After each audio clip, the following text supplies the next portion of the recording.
Bismillahirrahmanirrahim.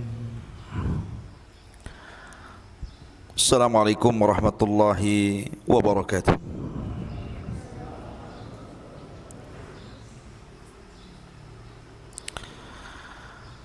Alhamdulillah. Alhamdulillahilladzi hadana lil Islam wa ma kunna linahtadiya laula an hadanallah. Asyhadu an la ilaha illallah wahdahu rabbi la syarika lah wa asyhadu anna Muhammadan abduhu wa rasuluhu alladzi la nabiyya ba'dah. Qala Allah azza wa jalla ya ayyuhalladzina amanu taqullaha haqqa tuqatih wa la tamutunna illa wa antum muslimun amma ba'du. Sebelum saya kisahkan kisah Nabi Musa dengan Khidir yang saya ambil dari surah Al-Kahfi,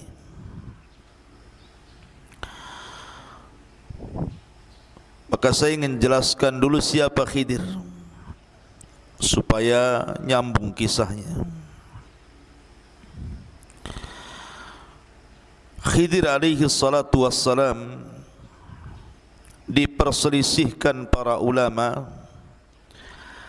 apakah dia seorang nabi ataukah seorang wali ataukah seorang rasul.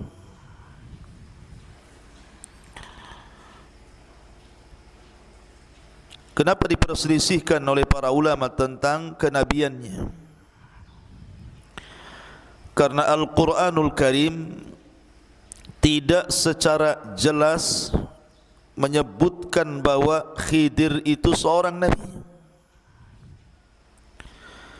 Begitu juga hadis-hadis Nabi sallallahu alaihi wasallam. Sebab kalau seandainya Al-Quran dan Sunnah Nabi sallallahu alaihi wasallam menyebutkan Khidir adalah satu di antara nabi-nabi yang ma'ruf seperti 25 nabi dan rasul, tentu meragukan kenabian Khidir bisa kufur. Tetapi karena tidak ada nas yang sharih yang jelas dalam Al-Quran atau Sunnah Nabi sallallahu alaihi wasallam, dari sini terjadi perselisihan para ulama. Apakah dia seorang nabi, seorang rasul, ataukah hanya sekedar wali dari wali-wali Allah? Yang mengatakan bahwa Khidir seorang nabi,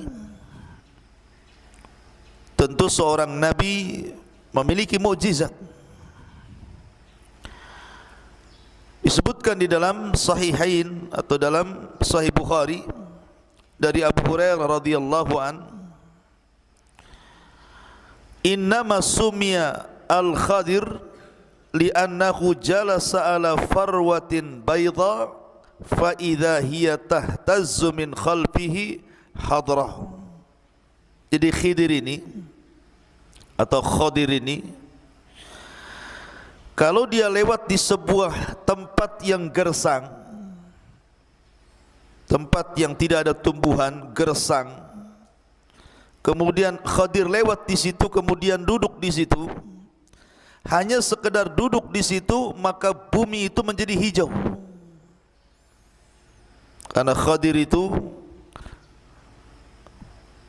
memiliki mukjizat, maka disebut Khadir, menjadi hijau semuanya, menjadi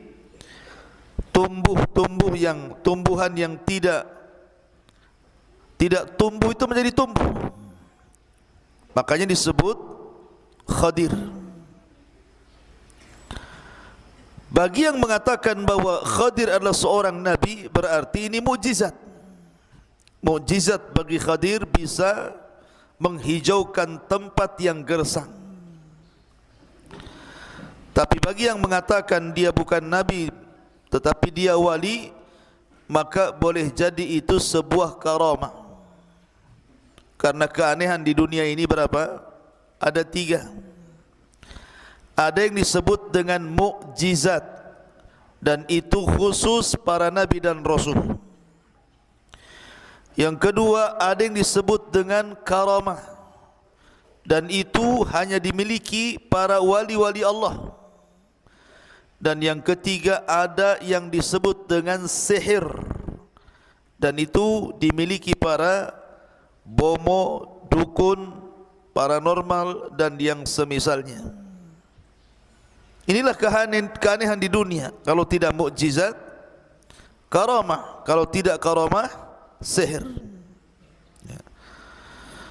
Bagi yang mengatakan Khidir adalah nabi, berarti menghijaukan tempat gersang mukjizat.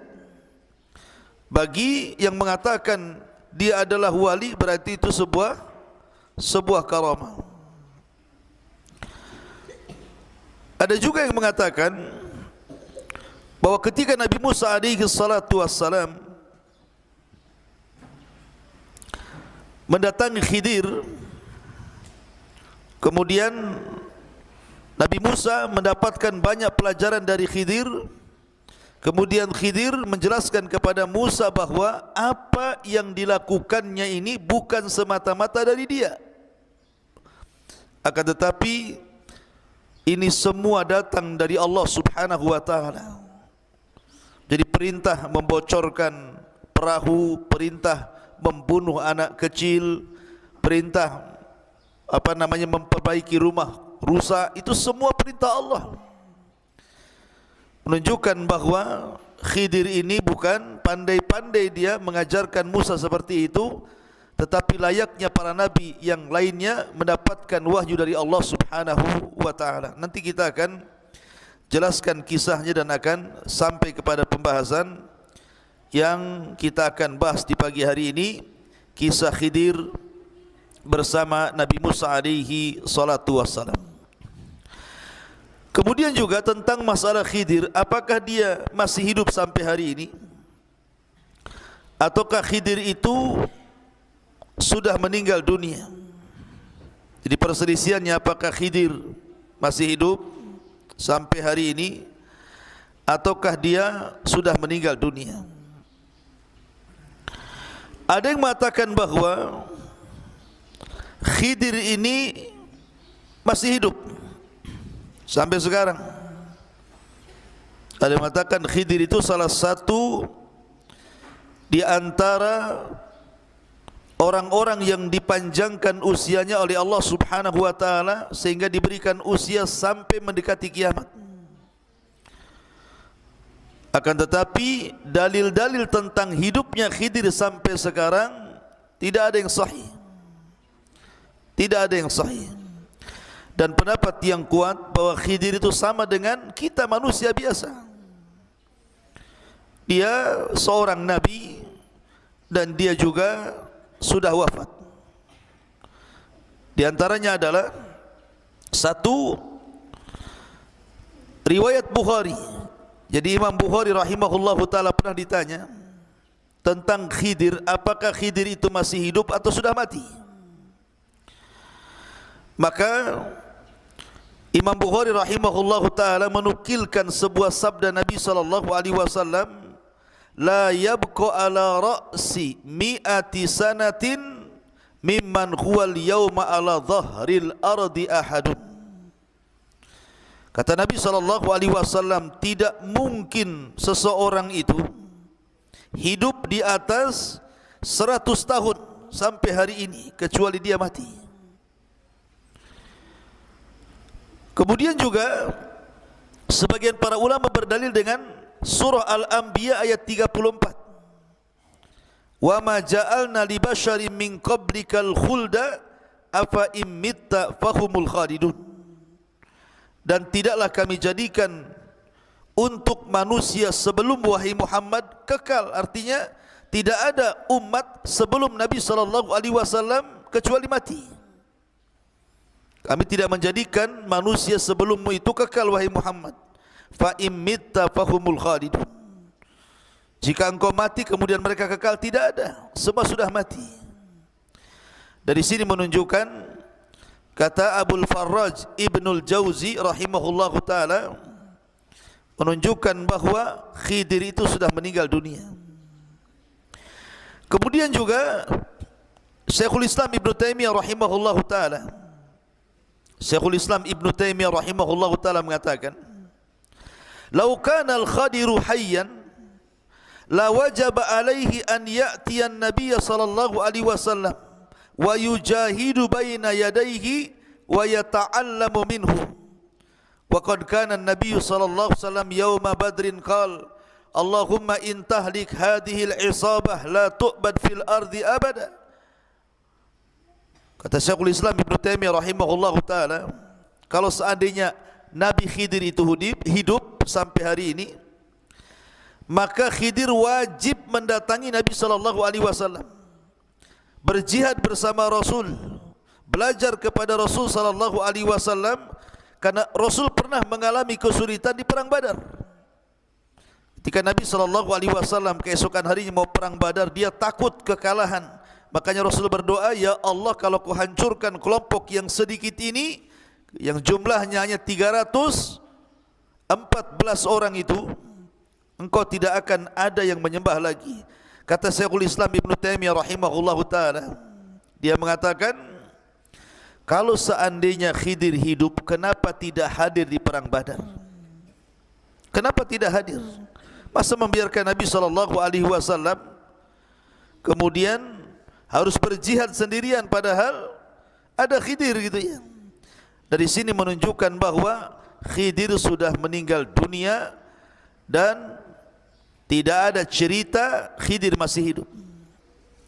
Dan kalaulah kita katakan Khidir masih hidup, anggaplah Khidir masih hidup, maka tidak ada keleluasaan bagi Khidir kecuali harus mengikuti Nabi SAW. Makanya Rasul mengatakan, "Wallahi law kana Musa hayyan ma wasi'ahu illa an yattabi'ani." Kalau seandainya Musa, Nabi yang lebih afdal daripada Khidir itu hidup, tentu tidak ada keleluasaan Musa kecuali dia harus mengikuti diriku. Hadis ini dikeluarkan Imam Ahmad dalam musnadnya. Taib, ini sekilas tentang Khidir. Kita masuk pada ayat surah Al-Kahfi. Allah Subhanahu wa ta'ala berfirman, "Wa idh qala Musa li fatahu la abrahu hatta ablugha majma'al bahraini aw amdiya huquba." Coba perhatikan, jangan ribut. Dan ingatlah ketika Musa berkata kepada pembantunya. Siapa pembantunya di sini maksudnya? Maksudnya Nabiullah Yusa ibn Nun. Jadi Rasul Nabi Musa alaihi salatu wassalam berdua bersama siapa? Yusa ibn Nun. Sama dengan Nabi SAW ketika berdakwah dari Mekah ke Taif, berdua bersama siapa? Zaid ibnul Harithah. Maka begitu juga Musa alaihi salatu wassalam ditemani oleh pembantunya namanya Yusa ibn Nun. Lah Yusa ibn Nun ini yang kelak akan meneruskan perjuangan Nabi Musa. Jadi ketika Nabi Musa alaihi salatu wassalam meninggal dunia di bumi linglung atau Ardut Tih itu, maka yang meneruskan perjuangan Musa itu adalah pembantunya Yusa ibn Nun, yang memimpin jihad, yang kemudian mengambil Baitul Maqdis dan menempatkan Bani Israel di situ. Dan dia diberikan mukjizat mampu menahan matahari untuk tidak tenggelam saat perang. Itulah Yusa ibn Nun. Dan ingatlah ketika Musa berkata kepada pembantunya Yusa ibn Nun, "Aku tidak akan berhenti berjalan sebelum sampai ke pertemuan dua lautan, atau aku akan berjalan terus sampai bertahun-tahun." Disebutkan dalam riwayat ikhwan dari Abdullah ibn Abbas radhiyallahu anhuma, dari Ubay ibn Ka'ab, Dan Ubay ibn Ka'ab ini satu di antara 4 sahabat yang direkomendasikan Nabi SAW untuk diambil Al-Quran darinya. Kata Rasul, khudul Quran min 4. Ambillah Al-Quran dari 4 sahabat. Salah satunya adalah Ubay ibn Ka'ab. Jadi Ubay ibn Ka'ab ini menceritakan tentang kisah Nabi Musa alaihi salatu wassalam yang ia dengar dari Nabi sallallahu alaihi wasallam. Jadi suatu ketika kata Nabi sallallahu alaihi wasallam, Musa itu pernah berkhutbah di hadapan Bani Israel. Setelah berkhutbah, tiba-tiba berdiri seorang laki-laki dan mengatakan, "Ya Musa, ya Nabi Allah, apakah ada orang yang lebih berilmu dibandingkan dirimu? Apakah di sana ada orang yang lebih berilmu dibandingkan dirimu?" Manusiawi, Musa itu bukan malaikat. Dia pun kemudian muncul sifat kemanusiaannya dan mengatakan, "Tidak ada orang yang lebih alim dibandingkan diriku." Dan dia lupa mengucapkan insyaallah. Lupa mengucapkan insyaallah. Harusnya insyaallah tidak ada kan gitu ya, kecuali aku gitu. Tapi Musa alaihi salatu wassalam menasabkan kepada dirinya seolah-olah ada kesombongan di sini. Ma'asyiral muslimin yang dimuliakan Allah Azza wa Jalla. Ataupun Musa alaihi salatu wassalam lupa untuk menasabkan ilmu kepada Allah Azza wa Jalla. Makanya dari sini kemudian Allah Subhanahu wa taala memberikan pelajaran kepada Musa alaihi salatu wassalam seolah Allah ingin katakan, "Hei Musa, jangan berkata seperti itu. Karena di sana ada orang yang memiliki ilmu yang engkau tidak punya." Maksudnya diisyaratkan kepada Nabi Allah Khidir alaihi salatu wassalam. Maka sebagai bentuk hukumannya, karena engkau sudah mengatakan seperti itu, maka engkau harus rihlah untuk talabul ilmi, cari orang namanya Khidir, dan tempatnya di antara pertemuan 2 lautan. Subhanallah. Suruh nyari alamat tidak jelas. Sekarang kan enak tuh pakai Google Map, ya kan? Kalau ini kan enggak jelas alamatnya, pokoknya ada pertemuan 2 lautan, kau di situ akan dapatkan Khidir. Enggak jelas RT-nya berapa, RW-nya berapa, kelurahan berapa, kecamatan mana, enggak jelas. Ya. Pokoknya pertemuan 2 lautan, carilah pertemuan 2 lautan itu, kau akan dapat Khidir di situ katanya. Subhanallah ikhwan, ini rihlah perjalanan yang enggak jelas alamatnya. Makanya Musa alaihi salatu wassalam dia mengatakan dalam surah Al-Kahfi ini, "Au amdiya hukuba," atau aku akan berjalan terus bertahun-tahun sampai berjumpa dengan Khidir itu. Ini namanya azam yang kuat bagi talabul ilmi. Dan begitulah para ulama mengajarkan kepada kita adanya rihlah, adanya safar untuk talabul ilmi, sebagaimana Jabir bin Abdullah radhiyallahu an harus safar dari Madinah menuju Syam menemui Abdullah ibn Unais hanya ingin mendapatkan 1 buah hadis Nabi sallallahu alaihi wasallam. Begitulah para ulama dulu ketika mencari ilmu. Maka Musa mengajarkan kepada kita untuk rihlah li talabul ilmi. Dan Nabi sallallahu alaihi wasallam bersabda, "Man salaka tariqan yaltamisu fihi ilma, sahhalallahu bihi tariqan ilal jannah." Barang siapa yang berjalan mencari ilmu agama, maka Allah permudah langkahnya menuju surga. Kemudian Allah mengatakan, "Falamma balagha majma'a bainihima nasiya hutahuma fattakhadha sabilahu fil bahri saraba." Maka ketika mereka sampai ke pertemuan 2 lautan itu, mereka lupa ikannya. Lalu ikan itu melompat mengambil jalannya menuju lautan. Begini ikhwan,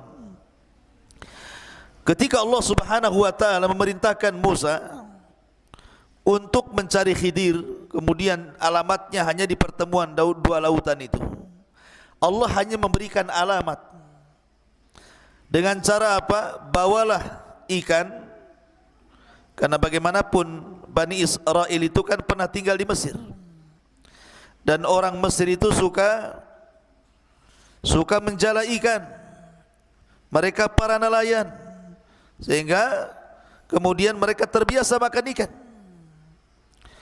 Lah ikan yang dimaksud di sini artinya ikan yang diasinkan. Jadi ikan yang sudah meninggal, sudah mati, diasinkan, kemudian dijadikan bekal. Allah mengatakan kepada Musa, nanti kalau engkau sudah sampai di pertemuan dua lautan, ikan itu akan hidup. Kemudian loncat di situ, kemudian akan memberikan petunjuk jalan di mana Khidir ada. Itu tandanya. Maka Musa dengan Yusha ibn Nun ini berjalan entah berantah ke mana, menyisiri tepi-tepi lautan, mencari pertemuan dua lautan. Terjadi khilaf para ulama tentang masalah Majma'al Bahrain ini. Sebenarnya pertemuan dua lautan di sini maksudnya dua lautan apa di sini? Ada yang mengatakan bahwa yang dimaksud dua lautan di sini artinya adalah Bahrul Faris wa Bahrul Rum. Maksudnya lautan Persia dan lautan Romawi.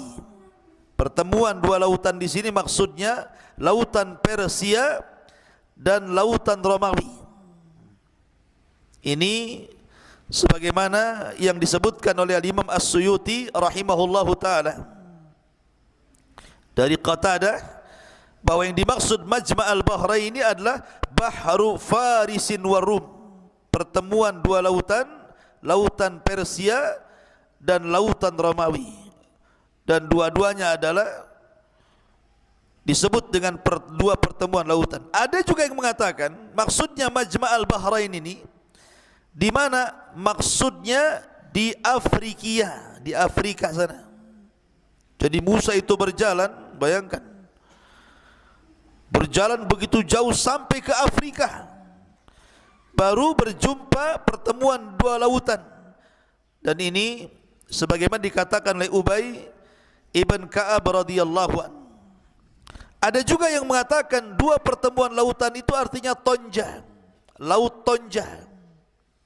Laut Tonja, disitulah terjadi pertemuan dua lautan.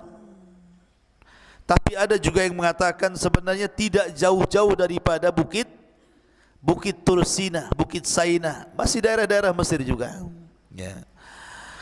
Tapi ini sekali lagi bahwa tidak ada nas yang jelas dua lautan ini di mana, karena Al-Quran tidak menyebutkan tempatnya, hanya menyebutkan posisinya di antara pertemuan dua lautan. Adapun di mananya entah berantah. Cuman di sini para ulama hanya kemudian berusaha untuk menggali situs sejarah sehingga muncul tadi Laut Persia dan Romawi. Ada yang mengatakan Laut Afrika, ada yang mengatakan Laut Tonja. Wallahu a'lam. Ya. Ma'asyiral muslimin yang dimuliakan Allah Subhanahu wa taala. Kemudian ketika kemudian tanpa sadar sudah lama mereka berjalan, rupanya sampai di pertemuan dua lautan itu, tapi keduanya tidak sadar. Keduanya tidak sadar. Makanya Allah mengatakan falamma jawaza qala li fatahu atina ghada'ana laqad laqina min safarina hadza nasaba. Jadi sebenarnya ketika istirahat itu di sebuah batu sedang tidur antara Yusha dan juga Musa alaihi salatu wassalam. Yusha ini melihat rupanya ikan asinnya itu, ikan yang dibawanya itu hidup di keranjangnya itu, tiba-tiba loncat. Ketika dia loncat ke air, kemudian ikan ini tiba-tiba berjalan. Yusha ini mengikuti ikan itu dari belakang. Ini ikan mau kemana ini? Dan Yusha terngiang dengan perkataan Musa bahwa kalau ikan itu hidup kemudian nyemplung ke air, berarti di situ tempatnya. Tetapi Yusha ibn Nun lupa ketika Musa sudah terbangun, lupa mau nyampaikan. Malah kemudian berjalan lagi menjauhi tempat itu, padahal sudah benar tempatnya itu. Akhirnya ketika sudah jauh dari tempat yang dituju, Allah Subhanahu wa taala berfirman, maka ketika mereka telah melewati tempat itu, Musa berkata kepada pembantunya, bawakan kemari makanan kita, sungguh kita telah merasa letih karena perjalanan kita ini. Manusiawi, Musa bukan malaikat, dia perlu makan, perlu minum, lapar karena sudah berjalan jauh.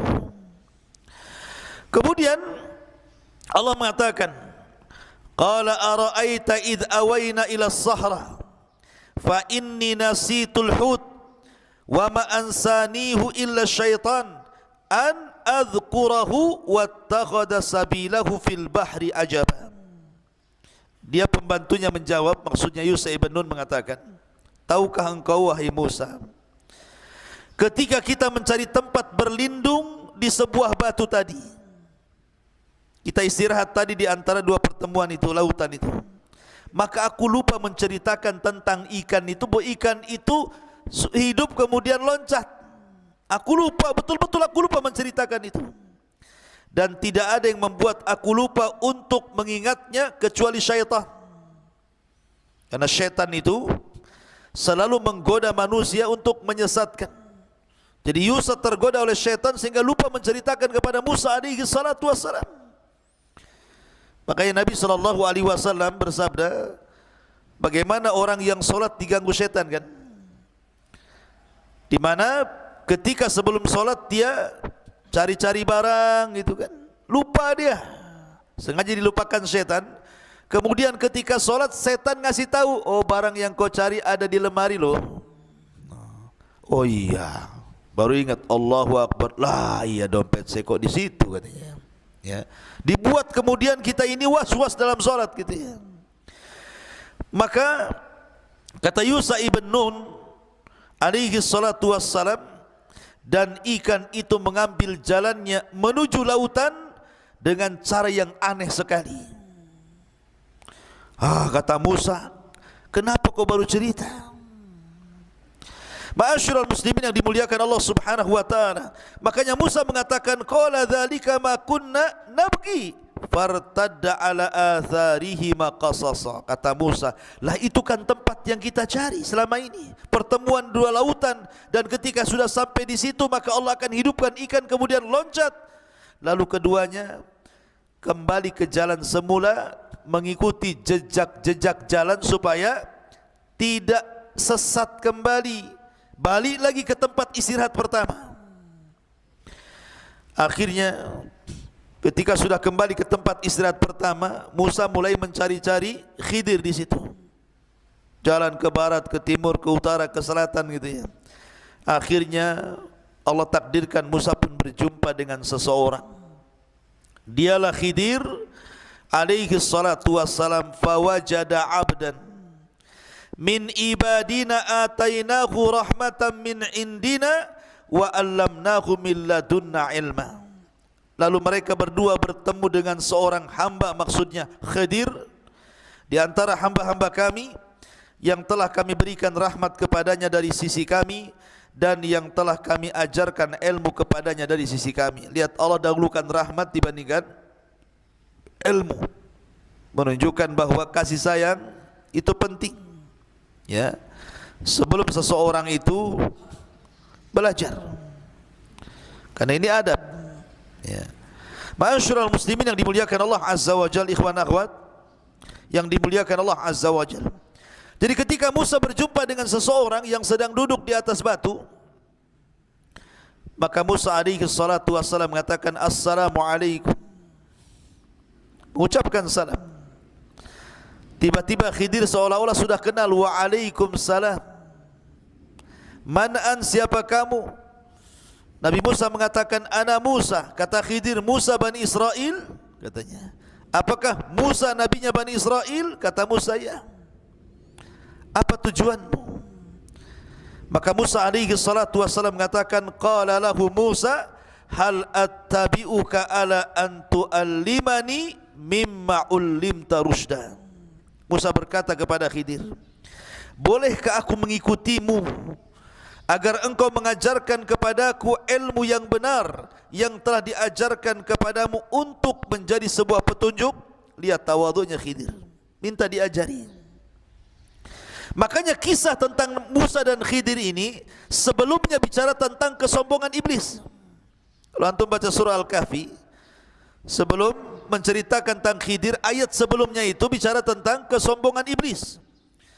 Ketika iblis tidak mau sujud kepada Adam alaihi salatu wassalam, dan Allah katakan aba wastakbara wa kana minal kafirin.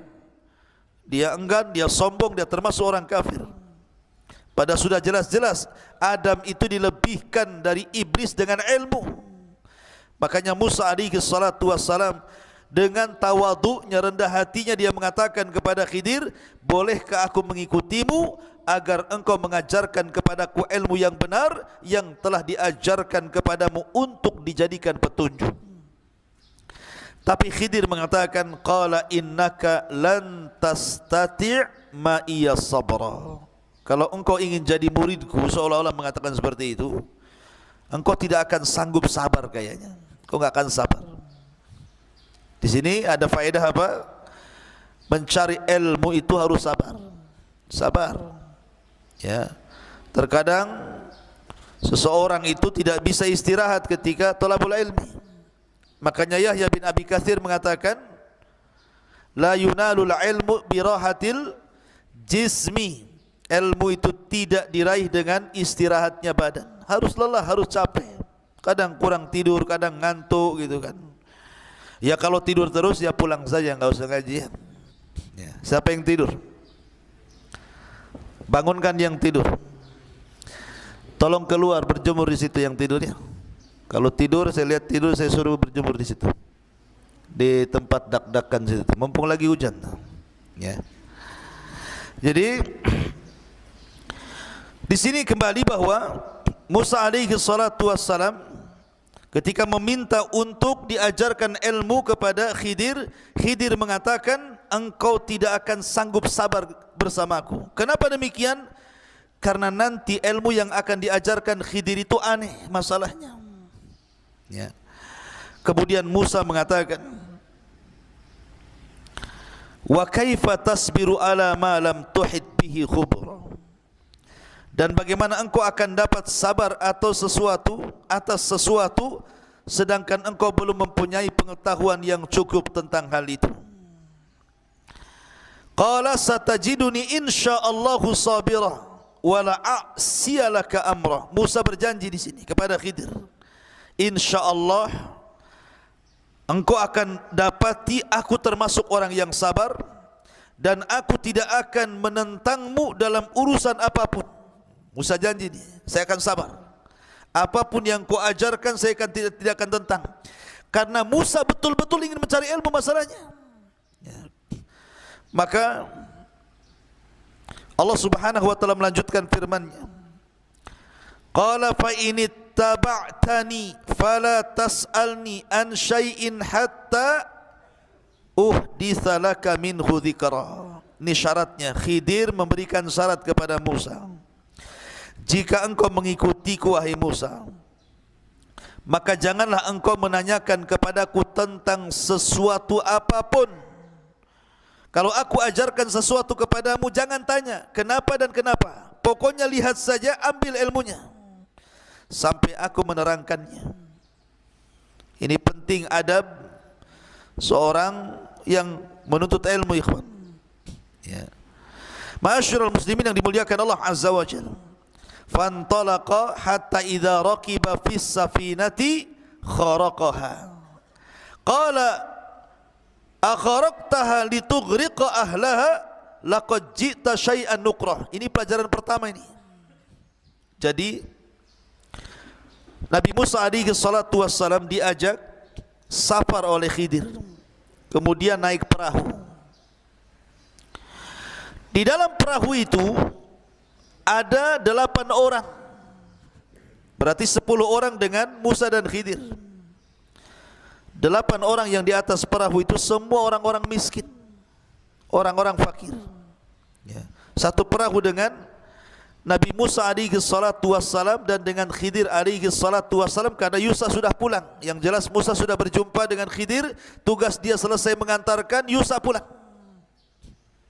Dan ingat ikhwan, sebenarnya secara keutamaan Musa itu jauh lebih utama dibandingkan Khidir. Kenapa? Karena Musa seorang nabi, Musa seorang rasul, Musa kalimullah, dan dia adalah nabi dari nabi-nabi yang masyhur dari nabi Bani Israel. Adapun Khidir diperselisihkan kenabiannya, apalagi kerasulannya, dan dia bukan kalimullah ya. Tetapi walaupun demikian, mencari ilmu itu tak pandang bulu, mau kepada orang yang di atas kita, mau kepada orang yang di bawah kita, atau mau kepada orang yang setara dengan kita. Maka Musa alaihi salatu wassalam beriktikad untuk belajar kepada Khidir, mencari manfaat dunia dan akhirat. Lah, pelajaran yang pertama ketika Musa dengan Khidir itu masuk ke dalam perahu, perahu ini kan berjalan sampai ke tujuannya. Di dalamnya banyak orang-orang fuqara wal masakin, termasuk yang punya perahu juga fakir. Tiba-tiba setelah perahu itu nyandar, sudah sampai di tujuan, Musa pula ambil martil. Tahu martil? Martil itu palu untuk mentung yang ngantuk biasanya ya. Jadi tahu-tahu martil ini dipukulkan ke perahu itu, bolong perahu itu. Namanya perahu bolong, keluar air dalam perahu itu, naik air itu, akhirnya orang-orang pun langsung turun, tenggelamlah perahu itu.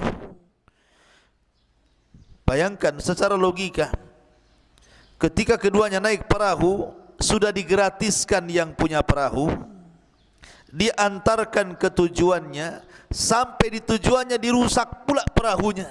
Ini ilmu apa ini ya. Lah, Nabi Musa alaihi salatu wassalam ini disebutkan dalam Al-Quran, maka berjalanlah keduanya, Musa dengan Khadir, sehingga ketika keduanya menaiki perahu, lalu dia melubanginya. Dia pun Musa berkata, mengapa engkau melubangi perahu itu? Apakah untuk menenggelamkan penumpangnya? Sungguh engkau telah berbuat sesuatu kesalahan besar. Musa marah, karena Musa ini tidak bisa diam untuk melihat kemungkaran masalahnya. Di masa mudanya saja dia ketika dia berjalan malam-malam di gang-gang di Mesir, ada anak muda kelahi, yang satu dari Bani Israel, yang satu dari kaum Kiptinya Fir'aun, kelahi. Langsung oleh Musa dilerai, jangan kelahi kalian. Kemudian ketika anak muda dari kaum Kipti mau nonjok Nabi Musa, oleh Musa ditangkis, hanya ditangkis seperti ini saja, kemudian terjungkal, mati dia.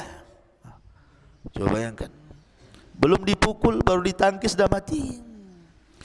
Menunjukkan bahwa Musa ini kuat kan gitu, bukan tenaga dalam, bukan ya. Musa seorang nabi, kuat, artinya Musa itu tidak tahan melihat kemungkaran gitu. Dan banyak kisah-kisah Musa ketika Musa pulang dapat Taurat saja, papan Taurat, melihat Bani Israel murtad menyembah patungnya Samiri, langsung dilempar tuh papannya, ngamuk dia sama Harun ya. Jadi Musa itu tidak tahan. Memang Allah anugerahkan kepada Musa itu tabiat kepemimpinan tuh. Makanya ketika melihat Khadir seperti itu, gimana Khadir ini? Ini perahu milik orang miskin, yang di atas perahu juga orang-orang miskin, tahu-tahu dirusak. Marah Nabi Musa. Makanya dia mengatakan, akharaqtaha litughriqa ahlaha laqad ji'ta syai'an nukra. Hai Khidir, mengapa engkau melubangi perahu? Apakah untuk menenggelamkan penumpangnya? Sungguh engkau telah berbuat sesuatu kesalahan. Khidir tadi sudah ngomong di awal kan, kalau engkau ingin belajar kepadaku engkau akan sabar. Enggak akan sabar. Baru satu pelajaran saja Musa udah enggak sabar tuh ya. Makanya Khidir mengatakan, qala alam aqul innaka lan tastati ma'iya sabra. Bukankah sudah kukatakan, ini baru satu ilmu nih, bahwa engkau tidak akan mampu sabar bersamaku. Maka Musa alaihi salatu wassalam sadar, dan dia meminta uzur dan mengatakan, qala la tu'akhidni bima nasid wa la tuhriqni min amri usra.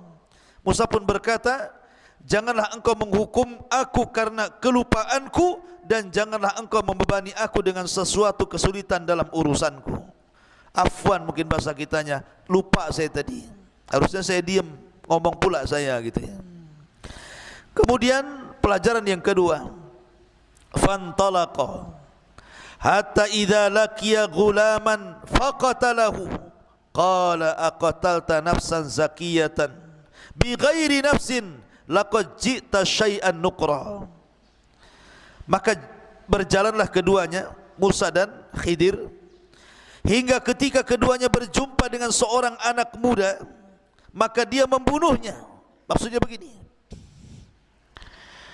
ini kan turun dari perahu, selesai perahunya, kemudian jalan, ada anak-anak lagi main. Ada yang mengatakan bahwa anak yang dibunuh oleh Khidir itu usianya 13 tahun. Guys, siapa 13 tahun di sini? Ada yang 13 tahun di sini? Berapa antum usianya? Berapa antum usianya? 15. Udah balik antum. Jadi usianya 13 tahun. Kan masih kecil tuh, masih SD tuh. Lagi main-main, mungkin kalau sekarang lagi main bola di lapangan itu. Cuman anak ini dikisahkan, anak ini tukang nyolong ya. Jadi kalau seandainya ada musafir yang membawa dagangan, kemudian istirahat di situ, kemudian tidur, terkadang kemudian anak ini menunggu pemilik barang itu tidur, diambilnya, dicolongnya barang itu, kemudian diberikan kepada orang tuanya. Jadi tukang nyolong anak ini. Dan apabila ketahuan gitu kan, maka orang tuanya membela bahwa anaknya tidak melakukan seperti itu demi melindungi anaknya. Rupanya anak ini semakin besar, semakin menyulitkan orang tuanya, semakin besar durhaka, dan itu digambarkan kepada Khidir. Makanya kemudian ketika melihat ada anak-anak yang sedang bermain, Khidir pun mendekati satu di antara anak yang bermain itu, langsung kemudian digeret, dibawa, disembelih, dipotong kepala dari badannya.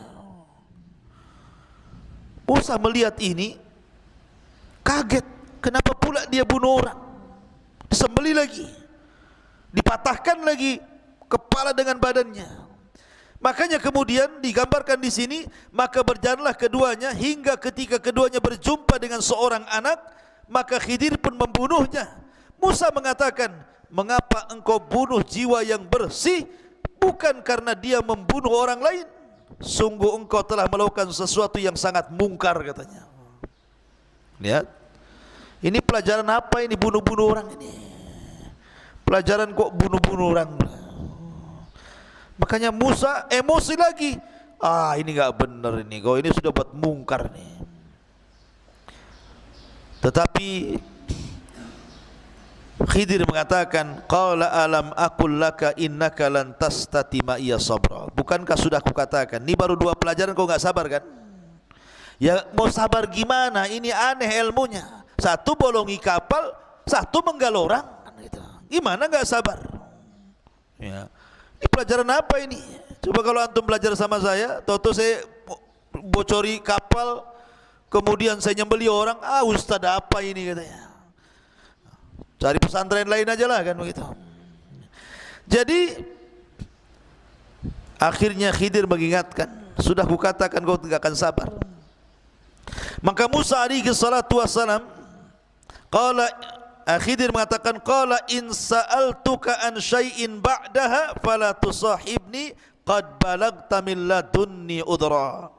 Maka Musa pun mengatakan, jika aku bertanya kepadamu tentang sesuatu setelah ini, maka janganlah engkau bolehkan aku menyertaimu sehingga cukup pertemuanku sampai di sini dan engkau bersabar menerima alasan dariku. Maksudnya begini, kata Musa, ya sudahlah, ini terakhir. Kalau nanti aku tanya lagi, aku mengatakan apa lagi tentang dirimu, sudah, saya tidak akan ikut lagi dengan kamu. Tapi tolong ya, jangan sampai kemudian kau usir aku. beri kesempatan lagi. Maka Khidir pun berikan kesempatan. Kemudian Khidir mengajarkan pelajaran yang ketiga. Fantalaqa hatta idza ataya ahla qaryatin istat'ama ahlaha fa abau an yudayyifuhuma fawajada fiha jidaran yuridu an yanqad fa aqama qala law syi'ta latakhadta alaihi ajra. Maka keduanya berjalan hingga ketika keduanya sampai kepada penduduk sebuah negeri. Mereka berdua meminta dijamu oleh penduduknya, tetapi mereka penduduk negeri itu tidak mau menjamu mereka.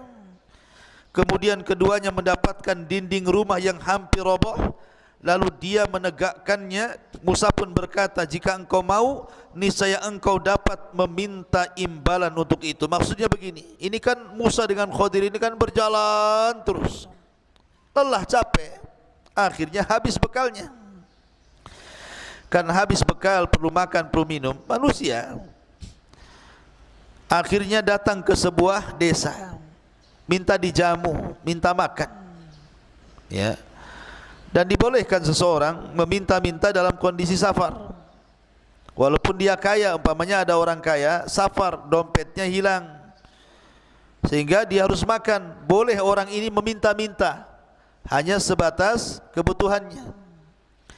Jadi ketika lapar masuk ke sebuah desa, rupanya satu desa itu bakhil. Namanya desa bakhil.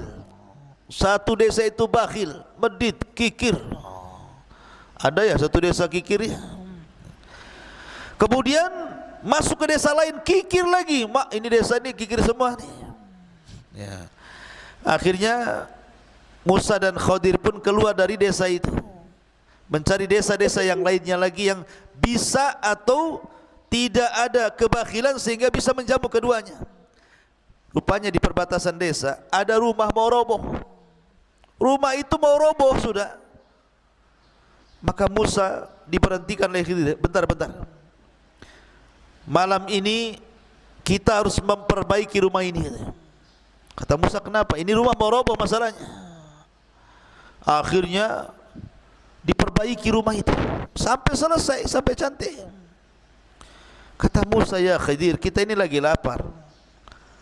Harusnya kalau engkau ingin memperbaiki, ingin jadi tukang bangunan, cari orang yang jelas pemiliknya, supaya dapat upahnya bisa untuk makan. Ini rumah kosong, enggak tahu siapa penghuninya, main benerin saja kan gitu ya. Maka ini kalau sudah, ini tanyakan 3 kali ya kan, sudah janji kalau sampai aku mempertanyakan sesuatu, sudahlah sampai di sini, kata Musa kan. Dia ada janji begitu masalahnya.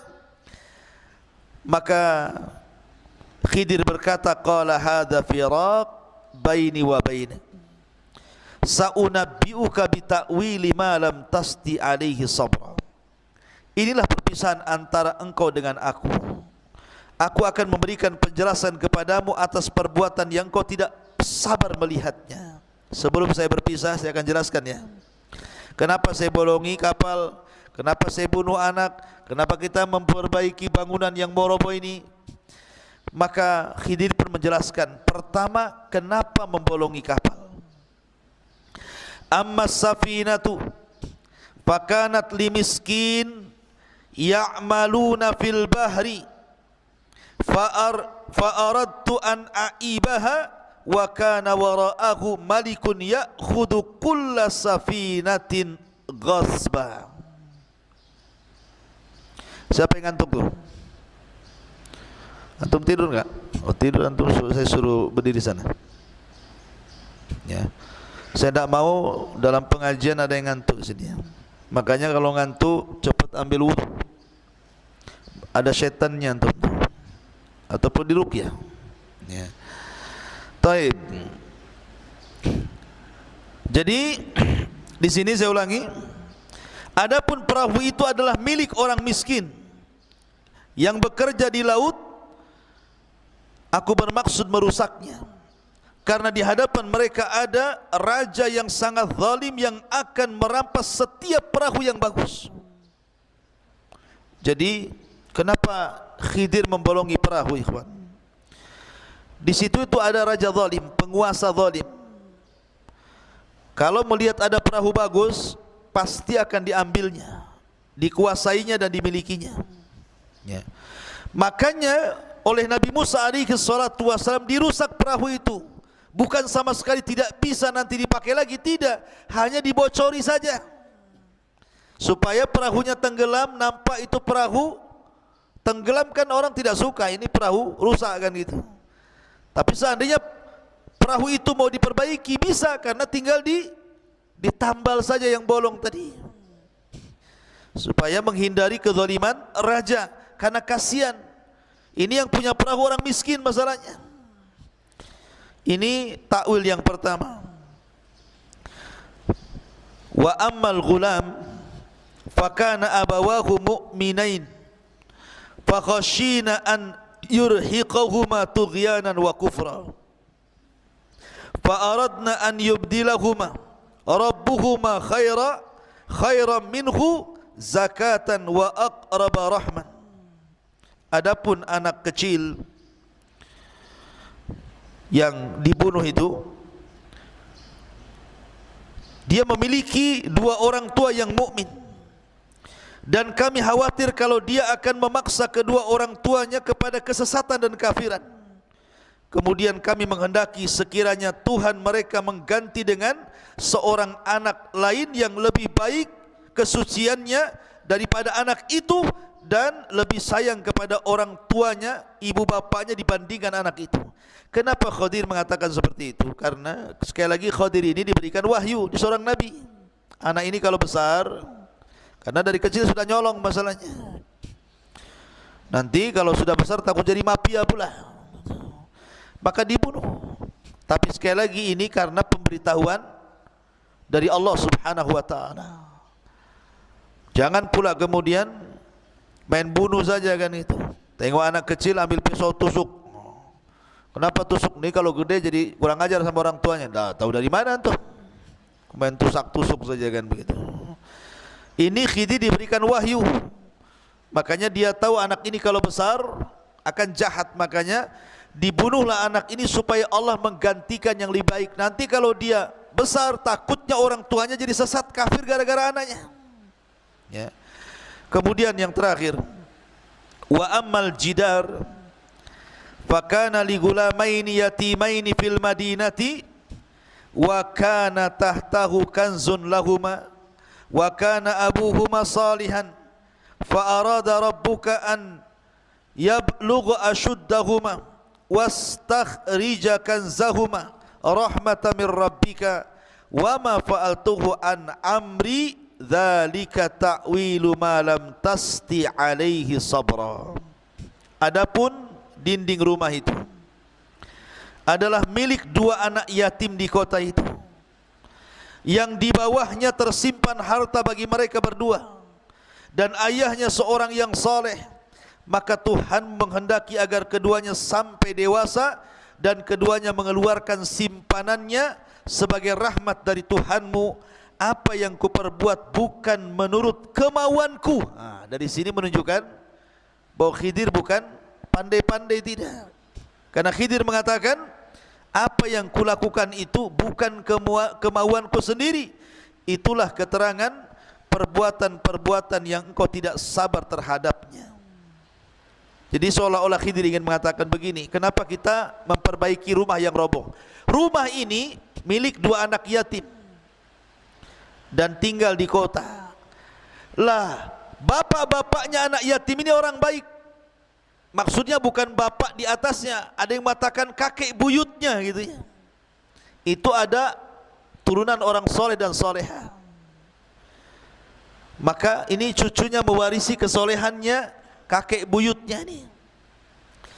Sementara orang tuanya itu menyembunyikan warisan harta emas, perak atau apa namanya di dalam bangunan itu yang mau roboh itu.